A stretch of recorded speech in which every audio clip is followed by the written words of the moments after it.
There is a specific moment, and if you're a man over 60, you almost certainly know it. The conditions are right. Your partner is there. The desire is completely genuine. A response begins to build. And then somewhere in the first few minutes, you feel it starting to pull back. Not gone.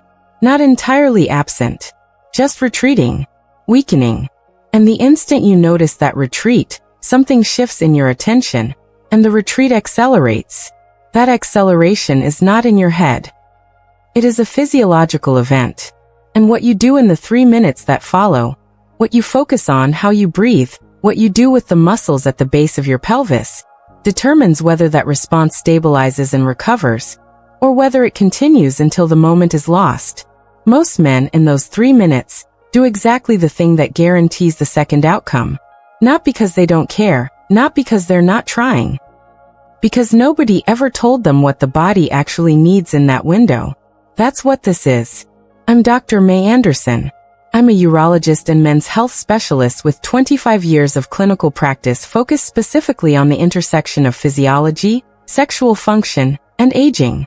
What I'm going to walk you through today is the exact 3-minute protocol I've worked through with men in my practice. Men whose capacity was fully intact, but whose body was actively working against them in the one moment it needed to work with them. I'm going to give you the mechanism, the exact steps, and the specific detail that separates real results from inconsistent ones. One thing before we go further. If you've been looking for this kind of clinical honesty, content built around what's actually happening in your body rather than what's comfortable to say, hit the like button right now. Not as a favor. Because it places this conversation in front of more men over 60 who are carrying this same question and haven't found a real answer yet. That matters more than you might think. Now let's get into it. The mechanism begins where most explanations of erectile function end. When an erection starts to fail. Not fails to start from the beginning, but starts and then retreats. It is almost never primarily about desire, testosterone, or a permanent vascular problem. Men over 60 who experience this pattern have usually been told their labs are in range and sent home with no further explanation. What those labs don't capture is the functional state of the autonomic nervous system during a specific, high-stakes context. Your body runs on 2 overlapping systems at all times. The parasympathetic nervous system governs calm, safety, and connection. Erections are a parasympathetic event. A strong, sustained erection requires the parasympathetic system to be dominant. Blood vessels dilating, blood pressure increasing in the right tissues, the pelvic floor engaging in the easy, rhythmic way that supports and maintains filling.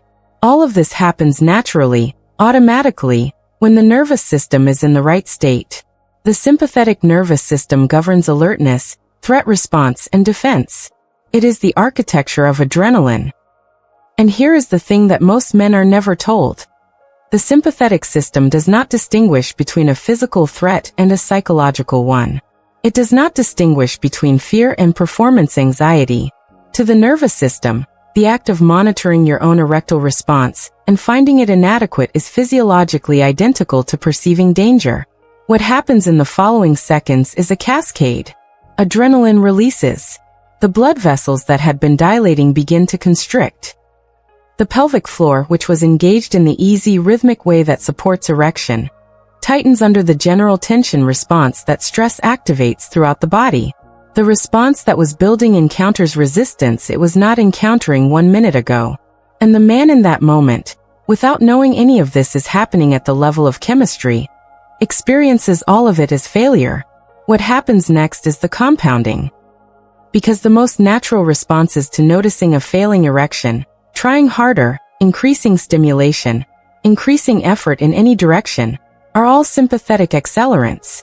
Every one of them signals to the nervous system that the situation is urgent and serious, which tells the nervous system to increase the very adrenaline output that is suppressing the erection. It is a loop, and it runs in one direction unless something interrupts it. A study published in the Journal of Sexual Medicine examining autonomic nervous system function in erectile dysfunction found that the primary physiological mechanism in situational erectile failure occurring in men with otherwise normal function, is sustained sympathetic activation triggered by self-monitoring. The researchers found that biological capacity was fully intact in a substantial portion of these men. What was failing was the autonomic environment in which that capacity had to perform. That distinction changes everything.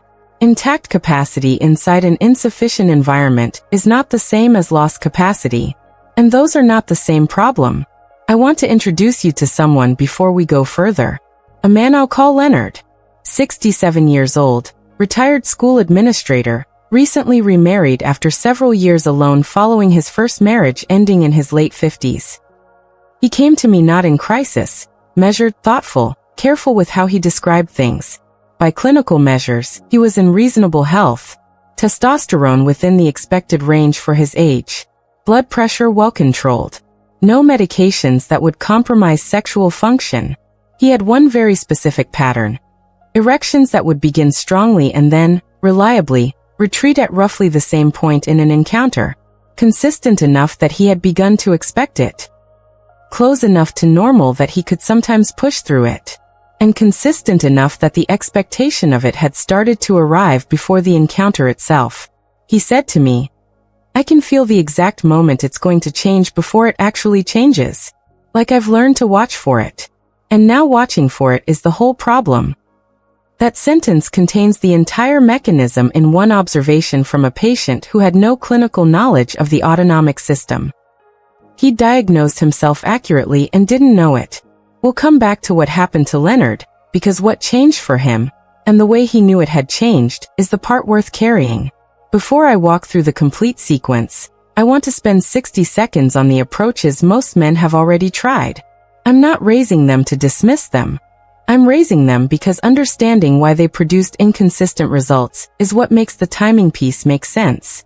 Increased stimulation. The logic is sound. Greater arousal does drive the parasympathetic response. The problem is that in the context of an active sympathetic cascade, increased stimulation also increases the performance pressure that triggered the cascade. You are pushing two systems in opposite directions simultaneously, and in a sympathetically dominant state, one of those systems is significantly stronger than the other. Distraction.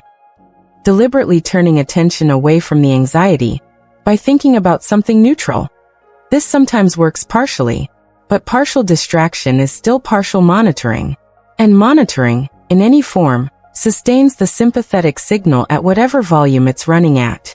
Here is what is actually missing from both of those approaches. Not more stimulation, not less focus. A specific physiological intervention that shifts the nervous system's chemical state directly. That activates the parasympathetic branch and quiets the sympathetic one, using the two levers your body already provides for doing exactly that. And here is the timing piece. The piece that explains more failed attempts with every technique related to this problem than anything else I've seen in clinical practice. Most men who try a relaxation technique, a breathing approach, anything intended to reduce performance anxiety, apply it too late. They notice the problem. They try to push through it first. They try harder for several minutes. And then when that hasn't worked, they attempt the intervention. By that point they are well outside the window where the body responds efficiently. The 3-minute window exists because of how long the adrenaline cascade takes to reach what physiologists call sympathetic dominance. The state where recovery requires significant time rather than a targeted interruption. In the first 3 minutes of the cascade beginning, the system is still responsive. The chemistry is elevated but not yet self-sustaining. By the 5-minute mark, what was interruptible has become substantially harder to reverse. The intervention is not wrong. The timing is. And that distinction is the one most men never hear.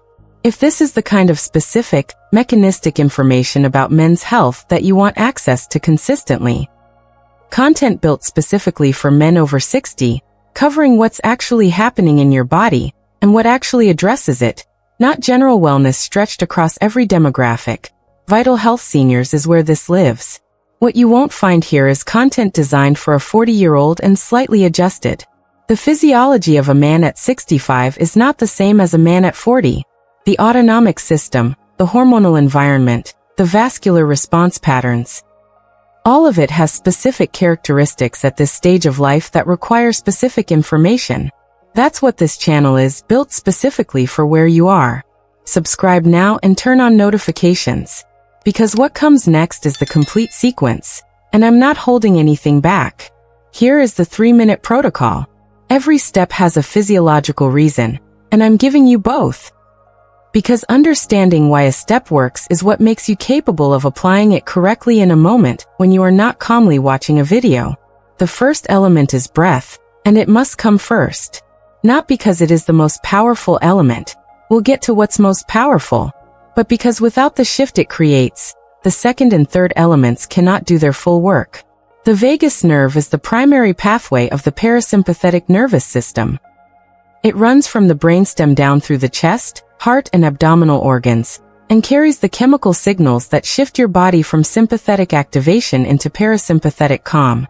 There is one lever that directly and immediately stimulates the vagus nerve, available to you every few seconds without any equipment. The exhale. Specifically, an exhale that is significantly longer than the inhale. The ratio that research on heart rate variability and autonomic regulation consistently identifies as effective is a 4 to 5 second inhale followed by a 7 to 8 second exhale. The extended exhale triggers a slowing of the heart rate, which the vagus nerve detects and amplifies into a broader parasympathetic signal. Adrenaline output begins to reduce. Blood vessels stop receiving the constriction instruction that was working against the erection. This must be through the nose, not the mouth. Your nasal passages and sinuses produce a continuous, low-level stream of nitric oxide, the molecule that signals blood vessel walls to relax and open. Every nasal breath pulls that nitric oxide into the lungs and absorbs it into the bloodstream, where it circulates and supports vascular relaxation throughout the body, including in the tissues that determine erectile response. When you switch to mouth breathing under stress, which most men do automatically and without awareness, that supply is bypassed entirely. In a moment when you need every available signal telling blood vessels to dilate, mouth breathing removes one of the most consistent ones your body produces. 3 breath cycles. Nose in 4 to 5 seconds. Nose out 7 to 8 seconds. Don't count them mentally if the counting itself breaks your attention. Use your fingers, or simply let the exhale run until it genuinely feels complete before you inhale again. 3 cycles takes approximately 45 to 60 seconds. By the 3rd breath cycle, if you've done this without rushing, there will be a physical shift you can feel. Not dramatic. Not a sudden resolution. A softening. A slight release of tension in the chest, the shoulders, sometimes the jaw. That is vagal activation. That is the parasympathetic system beginning to reclaim the chemical state from the sympathetic system. Everything else we do from this point builds on that foundation. Without it, the rest of the sequence is working uphill. The second element is pelvic floor awareness, and this is the one that surprises men most, both because it's rarely mentioned in this context, and because the intervention is the opposite of what instinct suggests. During healthy arousal, the pelvic floor, the group of muscles at the base of the pelvis supporting the bladder, bowel, and sexual organs, engages in a natural, rhythmic way that increases blood pressure within the erectile tissue and helps maintain erection. This happens automatically, as part of the parasympathetic response. But when the sympathetic system activates, the pelvic floor responds the same way every other muscle group responds to a stress signal. It tightens. Involuntarily, often imperceptibly, but consistently. That tightening interrupts the vascular pump the muscles were providing. Circulation to the erectile tissue reduces, and the erection, which was already encountering adrenaline-driven vascular resistance, now also loses the muscular support that was helping it hold pressure. The intervention is not engagement. It is deliberate release. While you are in the 2nd or 3rd breath cycle, bring awareness to the pelvic floor, the region between your sit bones, the base of your pelvis. Consciously let those muscles go. Not pushing down, not bearing down. Simply noticing them and releasing whatever tension has accumulated there. Hold that release state through 1 full breath cycle. Then, on the exhale of the following cycle, introduce a gentle engagement, approximately 30% of maximum effort, no more. Hold it only for the duration of that single exhale. Then release again on the inhale that follows. One deliberate cycle of release and gentle re-engagement, riding the breath. That is the intervention. What it does is interrupt the involuntary tightening pattern and replace it with a conscious, voluntary rhythm. The pelvic floor responds by resuming its natural function, supporting circulation rather than impeding it. Blood flow to the erectile tissue begins to improve. The nervous system receives the signal that the area is functioning normally, not braced against threat. This will feel awkward the first few times. You may not achieve a full release or a perfectly clean engagement. That matters less than you might expect. Imperfect interruption of the involuntary pattern is significantly better than no interruption at all. The body responds to the signal even when the execution isn't precise. The third element is attention, and it is the one that makes the first two sustainable rather than temporary. The sympathetic cascade that initiated this entire sequence was triggered by monitoring attention, the part of your mind watching the response, evaluating its adequacy, calculating where it was headed. That monitoring, once started, sustains itself. The breathing and pelvic floor work create a physiological environment that is more hospitable to recovery. But if the evaluation loop continues running while that recovery is being attempted, it delays and partially offsets the progress you're making with everything else. The replacement is not distraction. Distraction tries to cover the monitoring with other mental content while the monitoring continues at lower volume. And at lower volume it still sends the sympathetic signal. The replacement is what neurologists call somatic attention. Full present moment attention to specific physical sensation. Not the outcome you're hoping to produce. Not the performance you need. The sensations that are available right now, the warmth of contact, specific pressure of touch, the physical experience of your own breath, the texture of skin, the details of what is actually happening in your body in this moment. These sensations are immediately available, absorbing when genuine attention is directed toward them, and metabolically expensive for the prefrontal cortex, the part of the brain responsible for running the monitoring loop, to compete with. When somatic attention is genuine and sustained, the prefrontal cortex's evaluation activity naturally decreases. Not because you willed it to stop, because you gave your attention something more immediate and more sensory to do. The monitoring doesn't end through effort. It starves through redirection. The three elements together, extended exhale nasal breathing, deliberate pelvic floor release and gentle re-engagement, redirection to somatic attention, work as a sequence because each one addresses a different component of what's happening. The breathing activates the vagal pathway and begins shifting the chemical state. The pelvic floor work interrupts the involuntary muscular pattern that was impeding vascular function. The attention work stops the evaluation loop that would otherwise restart the cascade, even as the first two elements are working against it. Together, in 3 minutes, inside the window when the system is interruptible, they change the trajectory of what would otherwise be a fixed outcome. Now Leonard. He came back at 8 weeks. He had started the sequence the week after our appointment, had used it consistently, and had found it, by his description, awkward and somewhat mechanical the first 3 attempts, and then increasingly natural after that. What I noticed when he came in was that his wife had come with him. She hadn't been to the first appointment. Toward the end of the visit, unprompted, she said something that has stayed with me. He's different in the mornings. I noticed it before he said a word to me about any of it. She wasn't describing a single encounter. She was describing something broader. A quality in how he was present, a ease in how he moved through his days that had quietly returned. He looked at her when she said it and didn't have anything to add. There was nothing that needed adding. I want to tell you about one more man, because he arrived at this from a completely different starting point. His name was Raymond. 72 years old, retired high school principal, a widower for 3 years who had recently begun a relationship with a woman he'd known for most of his adult life. The intimacy itself was new. The person was not. But the newness of the physical context, after 3 years of absence, had produced a pattern in the first 2 encounters that was beginning to shape how he expected every future one to go. He came to me saying the words that tell me the sympathetic loop has already taken real hold. I'm dreading something I used to look forward to. Raymond had no underlying medical contribution to this. He had no vascular dysfunction, no hormonal deficiency, no complicating medications. He needed exactly one thing: the knowledge that what was happening had a name, a mechanism, and a specific learnable response. He left my office with the sequence, a brief explanation of the physiology, and what I told him: that understanding why it works is what allows you to trust it in the moment when trust is hardest to find. 10 weeks later, he called to reschedule a follow-up. To a later date. He was in a better place with things, he said.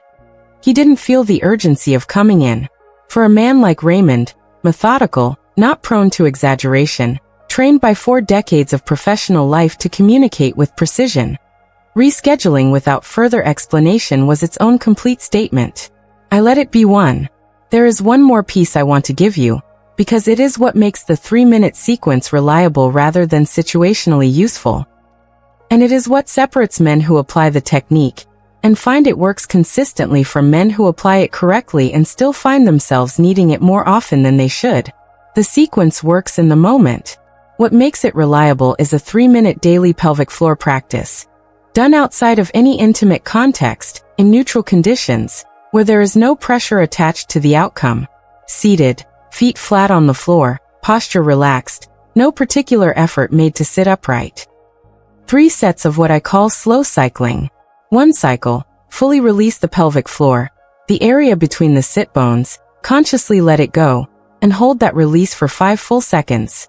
Then engage slowly, building to approximately 50% of maximum effort over 5 seconds. Hold that engagement for 5 seconds. Then slowly release back to full relaxation over 5 seconds. 3 cycles per set.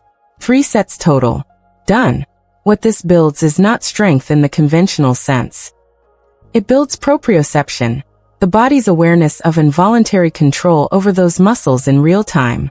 Most men over 60 have pelvic floors that are either chronically shortened and tight from decades of accumulated tension, or weakened from years of disuse. Both conditions impair the rhythmic vascular support function we discussed. Both respond to deliberate cycling. Not aggressive strength training, deliberate cycling with full release phases, which is what restores both the muscle's flexibility and the nervous system's ability to engage and disengage it voluntarily. A study published in the British Journal of General Practice found that consistent pelvic floor exercise was more effective than any single intervention, including pharmaceutical treatment. For erectile dysfunction attributable to pelvic floor dysfunction in men under active clinical monitoring, the operative condition in that finding was consistency, not intensity, not any particular frequency beyond daily practice. The body responds to regular, deliberate engagement maintained over weeks. 3 minutes a day. No equipment. Nothing external required. What this daily practice provides is a trained response. A pelvic floor that has been regularly cycled through release and engagement, that has developed the proprioceptive clarity to do both voluntarily and cleanly, and that carries that capacity into pressure contexts rather than defaulting immediately to the involuntary tightening that undermines everything else. It is the foundation layer that makes the in-the-moment sequence work reliably rather than effortfully. I want to say something directly before we finish, because this is the part of these conversations I've found matters most.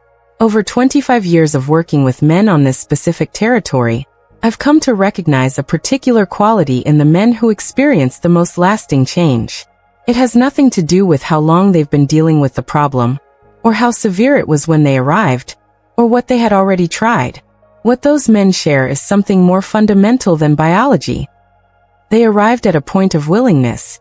A willingness to accept that what their body was doing was not a final verdict but a communication. That behind the pattern of retreat and failure was a system that had been trying, in the only language available to it, to tell them that something specific was needed, and that what it needed was not acceptance of a lesser version of things. It was information. Your body has been more patient with you in this than you may realize. It has not stopped working. It has been waiting, generating the same signals, the same cascade, the same pattern of retreat, because the right response hadn't been offered yet. Not because the capacity was gone, because the environment in which that capacity had to perform had never been deliberately addressed. The autonomic system responds to the right technique at any age. The pelvic floor responds to training at any age. The vagal pathway responds to the breath at any age. These are not declining mechanisms. They are underused ones. And underuse is a fundamentally different problem from irreversible loss. One that has a different kind of answer. Everything we covered today is that answer. The 3-minute sequence. The specific timing. The breathing mechanics. The pelvic floor release and re-engagement. The redirection of attention. And the daily practice that makes all of it progressively more reliable. Not as a one-time experiment. As a consistent investment in the internal environment your body needs to do what it is still fully capable of doing. Vital Health Seniors is where this kind of conversation continues every week. One video, built specifically for men over 60, covering the clinical information that is most relevant to your vitality, your sexual health, your energy, and the biological realities of this specific stage of life. Men who stay connected to this channel over time build an accumulated understanding of how their systems interact. Hormonal, vascular, neurological. That changes how they make decisions about their own health. That accumulation compounds. Subscribe now and turn on notifications, because next week's video connects directly to what we discussed today. There is a single morning habit, ordinary, unremarkable, something the majority of men do automatically every day, that consistently reduces both pelvic floor flexibility and the baseline vascular responsiveness that the entire sequence we covered today depends on.